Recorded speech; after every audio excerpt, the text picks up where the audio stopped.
मैं सच बोल रहा हूँ, मेरी हार्ट बीट बढ़ गई थी जब मैंने रणबीर और यश की पहली झलक देखी। ये क्या बनाया है भाई। टीजर ट्रेलर छोड़ो, हीरो हीरोइन की फर्स्ट लुक भी इंट्रोडक्शन में रिवील नहीं हुए हैं, फिर भी मेरे को ऐसा फील हो रहा है जैसे कि मैंने सब कुछ देख लिया है। भाई नेक्स्ट लेवल की डिटेलिंग ऐड की है और वीएफएक्स तो छोड़ ही दो, कोई शिकायत नहीं है। हर चीज को इतनी बारीकी से कौन बनाता है, वो भी सिर्फ इंट्रोडक्शन में। देखो अब मैं बड़ा चढ़ाकर नहीं बोल रहा हूँ, लेकिन मैंने अपनी पूरी लाइफ में इससे अच्छा इंट्रोडक्शन ग्लिम्स नहीं देखा है, खास करके किसी भी इंडियन फिल्म का। और क्योंकि इसमें बहुत सारी चीजें डाली है, तो चलो एक एक चीज पे डिटेल में बात करते हैं, वो भी शुरुआत से। तो शुरुआत में हमें ट्रिनिटी यानी ब्रह्मा, विष्णु और शिव के बारे में बताया जाता है। एंड आई थिंक मूवी के स्टार्ट में भी हमें यही तीन देखने को मिलेंगे, यानी कि इनका इंट्रोडक्शन दिया जाएगा, वो भी प्रॉपरली, क्योंकि इनका मूवी से गहरा कनेक्शन होने वाला है। जैसा कि इंट्रोडक्शन में ही दिखाया गया है, ब्रह्मा जी क्रिएटर है जिन्होंने तीनों लोक बनाए हैं। भगवान विष्णु जी इन सब के प्रोटेक्टर है, यानी जब भी कोई इन तीनों लोकों में से ऐसा कुछ करता है जिसमें अधर्म बढ़े और उसे रोकना मुश्किल हो जाए, तब ये अवतार लेके उससे धर्म की रक्षा करने के लिए आते हैं। और तीसरे महाकाल महादेव यानी कि अपने शिव जी डिस्ट्रॉयर है, लेकिन इन तीनों को बस दिखाने के लिए नहीं दिखाया गया है, बल्कि तीनों को बहुत ही ध्यान से बनाया गया है। जैसे कि उनका क्लासिक लुक तो है ही। ब्रह्मा जी के 3 मुख है, भगवान विष्णु जी के सर पे शेषनाग है, शिव जी के गले में वासुकी नाग है और उनके सर पे चांद भी है। और सच कहूं तो तीनों का वीएफएक्स सीजीआई भी बहुत ही गजब लग रहा है। लेकिन अगर ध्यान से नोटिस करोगे तो इन तीनों के कलर भी अलग है। जैसे ब्रह्मा जी को स्पेस का कलर दिया गया है, यानी कि उनके आसपास जो पेस देखने को मिल रहा है उसका कलर उनसे हूबहू मैच हो रहा है। और ये चीज फोरशैडो करती है इस बात को कि वो ही क्रिएटर है, यानी कि उन्होंने ही यूनिवर्स बनाया है। दूसरा लॉर्ड विष्णु जी को ब्लू एनर्जी की तरह कलर दिया गया है, जो कि उनके पानी जैसे शांत स्वभाव को फोरशैडो करता है, और उनका कलर भी हमेशा से वैसा ही दिखाया जाता है। लेकिन उनके बाद शिव जी को रेड कलर से रिप्रेजेंट किया जा रहा है, जबकि मैंने बहुत बार या फिर हमेशा से शिव जी को ब्लू कलर में ही देखा है। लेकिन यहाँ पे ये चीज इंटरेस्टिंग है क्योंकि उनका जो कलर है वो कलर स्पेसिफिकली उनकी डिस्ट्रॉयर वाले रूप को फोरशैडो करता हुआ दिख रहा है। अब कलर डिटेलिंग तो वैसे आगे भी देखने को मिलती है, पर इन तीनों को म्यूजिक भी अलग अलग दिया गया है। और अगर वो म्यूजिक भी ध्यान से सुनोगे तो हर एक कैरेक्टर के लिए अलग अलग म्यूजिक दिया गया है, जो कि उनके नेचर को भी फोरशैडो करता है। जैसे कि ब्रह्मा जी को ओवर द टॉप वाला म्यूजिक दिया गया है, जो उनके महाकाय कैरेक्टर को डिफाइन करता है। वही पे विष्णु जी के म्यूजिक में हल्की सी पानी की आवाज आती है, और शिव जी के म्यूजिक में डिस्ट्रॉय करने जैसी साउंड को ऐड किया गया है।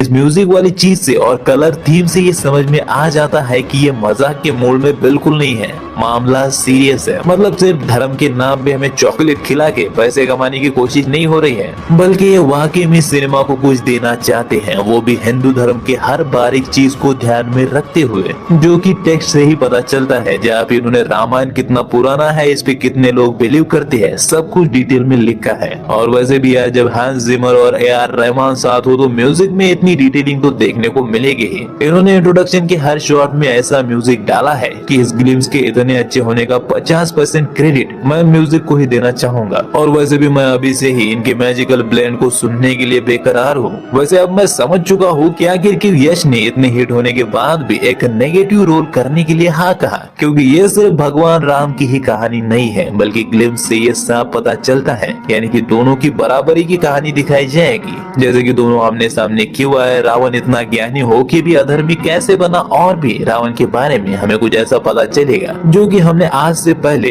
कम ही देखा हो, या फिर कुछ लोगों ने देखा भी नहीं होगा। और ऐसा मैं इसीलिए कह रहा हूँ क्योंकि इन्होंने सीधे सीधे शब्दों में लिखा है Ravan has a power and revenge, जिससे कि ये पता चलता है कि रावण को सिर्फ एक राक्षस की तरह नहीं दिखाया जाएगा, बल्कि वो कौन था, उसने सीता को क्यों उठाया, उसके पीछे का असली मकसद भी रिवील किया जाएगा। अब देखो यार, हम सब श्री राम को अच्छी तरह से जानते हैं, बट आई थिंक हमें इंडियन सिनेमा में पहली बार रावण के कैरेक्टर को इन डेप्थ दिखाया जाएगा कि वो कैसा था। वो सिर्फ एक विलन नहीं है जैसा कि हम सब उसे समझते हैं, बल्कि उसके और भी बहुत सारे लेयर्स हैं जिनको देखने के लिए यार मैं पर्सनली बहुत ज्यादा एक्साइटेड हूँ, क्योंकि विलन क्यों विलन बना ये देखने में मेरे को अलग ही मजा आता है। और इससे ये भी पता चलता है कि नितेश तिवारी कैरेक्टर आर्क पर ज्यादा ही ध्यान देने वाले हैं, जो मेरे हिसाब से रामायण की यूएसपी है। यहाँ पर हर कैरेक्टर का अपना एक अलग आर्क है और वो उसी के हिसाब से बिहेव करता है। जैसे कि एग्जाम्पल के लिए इंट्रोडक्शन में ही हमें दिखाया गया है कि राम जी धर्म का पालन और सैक्रिफाइस के लिए जाने जाते हैं। वैसे रावण और राम के डिफरेंट कलर्स को तुमने नोटिस किया ही होगा, लेकिन बात सिर्फ इनके कलर की नहीं है, टेक्स्ट का कलर भी इनको फोरशैडो करता है, क्योंकि राम नाम का टेक्स्ट ब्लू कलर में है और रावण का रेड कलर में।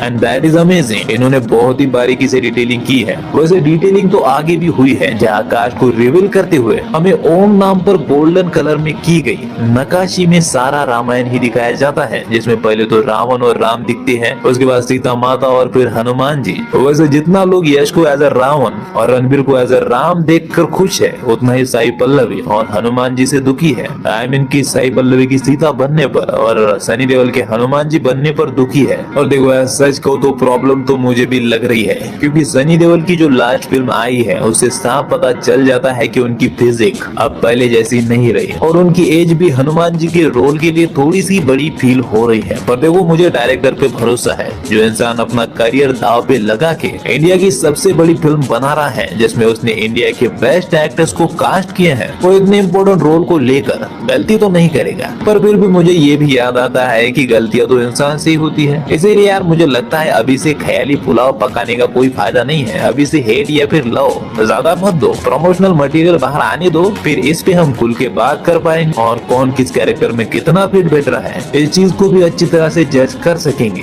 वैसे लक्ष्मण को नहीं दिखाया, बस रवि दुबे का नाम आया है। यार एक पिक्चर एक्ट करने में 2 सेकंड ही लगते बस। खैर उसके बाद में कुंभकर्ण जिसको सैनिक उठा रहे हैं और ये बहुत ही आइकॉनिक सीन है और स्क्रीन पे वजन लाने वालों में से एक है। खैर उसके बाद रावण और जटायु की फाइट भी है और उसके बाद ये सीन शायद राम जी शिव जी का धनुष तोड़ते हैं तब का होने वाला है, जिस सीन में हमें परशुराम के दर्शन होने वाले हैं। और मैं तुम लोगों को बता दूं कि परशुराम विष्णु भगवान के छठे अवतार माने जाते हैं, वही पे राम जी 7वें। और मैं ये इसलिए बता रहा हूँ क्योंकि मैंने ऐसा सुना था कि इसमें रणबीर हमें विष्णु भगवान के अलग अलग अवतारों में भी देखने को मिलने वाले हैं। पर सच कहूँ तो मुझे नहीं लगता सिर्फ अवतार होने की वजह से एक ही एक्टर से 2 रोल करवाने चाहिए, यह सही नहीं होगा। क्योंकि देखो परशुराम मेरे फेवरेट है, इसलिए मैं उसमें किसी और को देखना चाहूंगा, कोई ऐसा जिसका जो ऑरा है वो जब राम और परशुराम आमने सामने हो तो रणबीर कपूर से हाई और डिफरेंट हिट करना चाहिए। क्योंकि देखो उन दोनों के स्वभाव में काफी अंतर है। तो तुमको क्या लगता है, किसी और को कास्ट करना चाहिए या फिर रणबीर को ही रखना चाहिए? वैसे उसके बाद शूर्पणखा की नाक काटने वाला सीन सामने आता है, ओ शायद इसीलिए लक्ष्मण को पहले नहीं दिखाया था। वैसे उसके बाद वाले शॉट में मुझे ये जामवंत जी लग रहे हैं, जिनका मैं पर्सनल फैन हूँ। हनुमान जी के बाद उनके ग्रुप में मुझे जामवंत और बलि काफी पसंद है, ऑब्वियसली उनके नेचर और पावर की वजह से। वैसे जो ये मूर्तियों से कहानी बताई है ये बहुत पुरानी स्टाइल है, मतलब पौराणिक कथाओं में भी इसका यूज किया जाता। और इंटरेस्टिंग तो ये है कि ये सब कुछ रामायण के लोगों के ठीक पहले आने वाले ओम में तराशा गया है और सीजीआई के जरिए हमें ऐसा दिखाने की कोशिश की गई है कि रामायण नाम में ही रामायण बना है। मतलब तुम समझ रहे हो ना मैं क्या बोलने की कोशिश कर रहा हूँ। दरअसल क्या है कि इन्होंने लोगों में ही रामायण में क्या क्या होने वाला है ये चित्रों के जरिए हमें दिखाने की कोशिश की है और ये यूनिक आइडिया मुझे बहुत अच्छा लगा। लेकिन अगर देखोगे तो पीछे एक आईने में भारत का नक्शा भी दिखाया गया है। और देखो क्योंकि ये इंटरनेशनल प्रोजेक्ट होने वाला है तो ये चीज दुनिया को इंट्रोडक्शन में ही क्लियर करेगी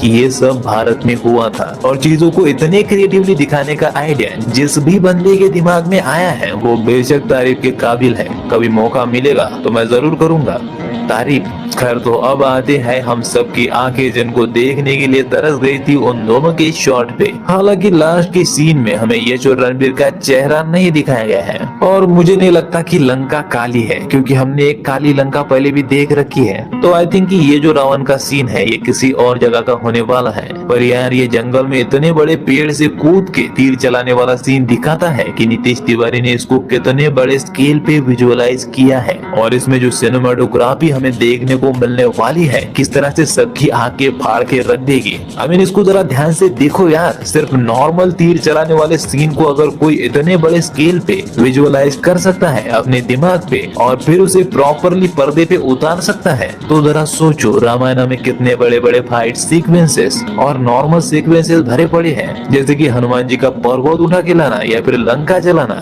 रावण और राम का बैटल और भी इतने सारे सीन्स है जिनको इस स्केल पे अगर मैं इमेजिन कर रहा हो तो मेरे को कूज बम्प आ रहे हैं। मतलब कि बेटे डायरेक्टर का विजन साफ दिख रहा है कि वो राजा मौली की बाहुबली वाली कुर्सी को छीन के अपने पास लेने की फुल प्लानिंग करके आ चुके हैं। एंड आई थिंक कि रामायण हिस्ट्री बनाने वाली है, वो भी शायद ऐसा इतिहास जिसको कोई भी सिनेमा में दोबारा से बना नहीं पाएगा। मैं इंडियन सिनेमा की बात कर रहा हूँ। और देखो मैं इतना कॉन्फिडेंस से इसीलिए बात कर रहा हूँ क्योंकि इंट्रोडक्शन वीडियो में जो कुछ भी दिखाया गया है वो सिर्फ परफेक्ट नहीं है या फिर सिर्फ कानों और आंखों को सुकून ही नहीं देता, बल्कि उसमें इतने बारीकी से डिटेलिंग की गई है कि मुझे अभी से सोच के मजा आ रहा है कि ये क्या बना रहे हैं। ऐसे प्रोजेक्ट को देखकर ही मुझे लगता है कि मैं सही धंधे में उतरा हूँ, वरना आदि पुरुष को देखकर तो वीडियो बनाने का छोड़ने का प्लान करने का मन कर रहा था मेरा।